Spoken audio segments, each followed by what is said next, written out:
Back, folks. This is number 40 in my top 50 games in my collection. This is called Mysterium. It plays 2 to 7 players, probably best with 5 to 7. It is a cooperative game, takes about an hour to play. Complexity is about a 2, and 8 and up could probably handle it.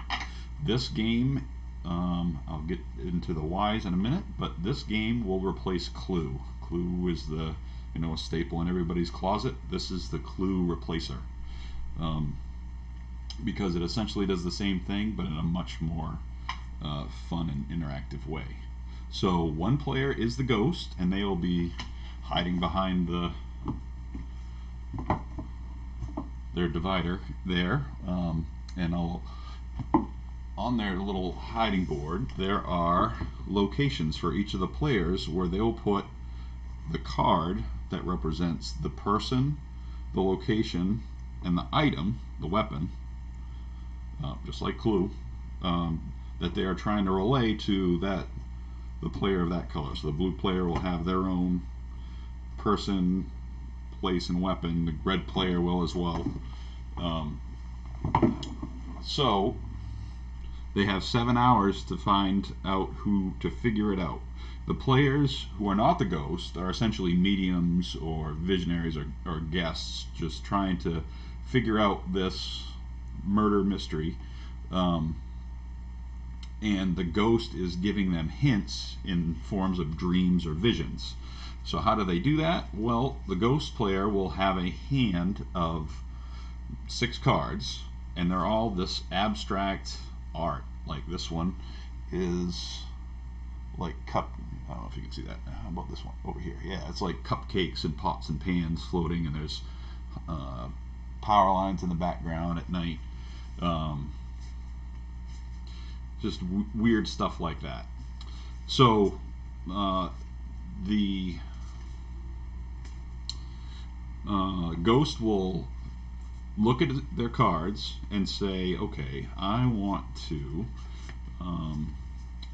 give a clue, because you have to give the clues in order of, everyone has to figure out, or the player has to figure out the person first.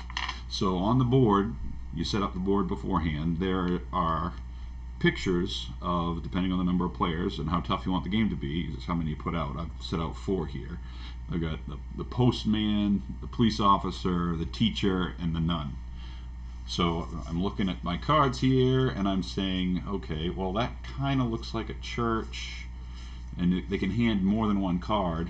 So I'm going to hand the card that kind of looks like it's in a church, because the red player I've assigned the nun character to. So as the ghost, I would hand them this card, and then they would try and figure it out, and they would go face up, and all the players could work on it together. And when they make their guess, they would just move their crystal ball onto their guess. And then the ghost would, once everybody's made their guess, would point at a person and then give a thumbs up for yes or thumbs down for no. And you would move on. There's another layer of it where you can guess if you think somebody's right or somebody's wrong. But we'll get into that later. Once you've guessed correctly, then you would take your person and you would move on to the next layer and trying to figure out the where. The ghost, the trick to this game, and what makes it interesting, is the ghost doesn't get to talk. They can't use hand signals, and they're supposed to try and keep their expression just blank, because the only clue they can give is the form of the card. So you have to try and convey your message, and sometimes the cards are terrible, and sometimes it's so obvious in your mind but not to the other players. So you're just that's where the game comes in, where it's the aftermath. It's like, what were you thinking? Well, you see the checkerboard pattern. I was thinking it was the person that had the checkerboard pattern way in the background of the picture. So Let's see what else is there. So they move through. They get the 7 hours to try and figure it out. Where the guessing comes in is you guess if somebody was right or wrong. You'll get points on this track here, and at the very end, once everybody has their person, place, or thing, they'll get lined up. So the red player will set up their person, place, or thing. The blue player will. The yellow player will.